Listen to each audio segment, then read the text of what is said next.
Asociación Deportiva Píndaro, a través de Píndaro, éramos una revista deportiva antes. Nos dedicamos un poco pues, a lo que es el montaje de eventos deportivos, desde este circuito de la ciudad de Valencia hasta carreritas por ahí en los pueblos, el tema de arcos de meta, los cronos, el control informático, megafonías, en fin, todo lo que cualquier carrera necesite, desde un arco y un crono hasta incluso un montaje integral, carreras completas, carreras en las que necesitamos llevar el tema de controlar el circuito, marcar el circuito, cualquier cosa que haga falta, pues ya desde hace más de 20 años. Y luego pues tenemos un equipo, como habéis podido comprobar, aquí en el montaje esta mañana han sido 19 personas. Todas las carreras de Valencia estamos haciéndolas con un gran despliegue de medios y de personal que hace falta para montar y desmontar en cuestión de una horita, horita y media.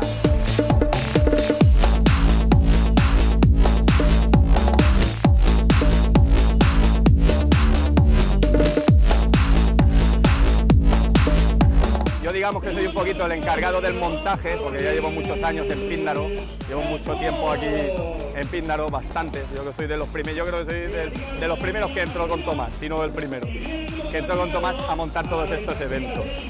Y lo que os estaba comentando, o sea, lo importante es controlar un poquito a la gente, hago un poquito encargado.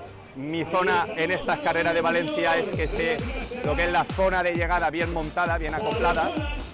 Y importante que toda la gente pues esté bien conjuntada y que se monte todo rápido y no haya, lo importante, ningún problema.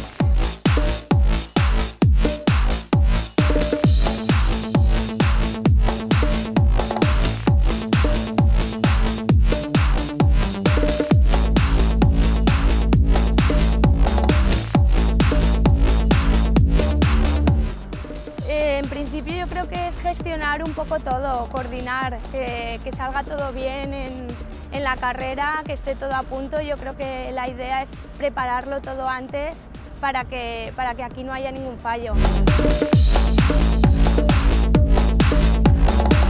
Nada, pues yo controlo a la gente de mesa para que ellos hagan su labor y no falle nada.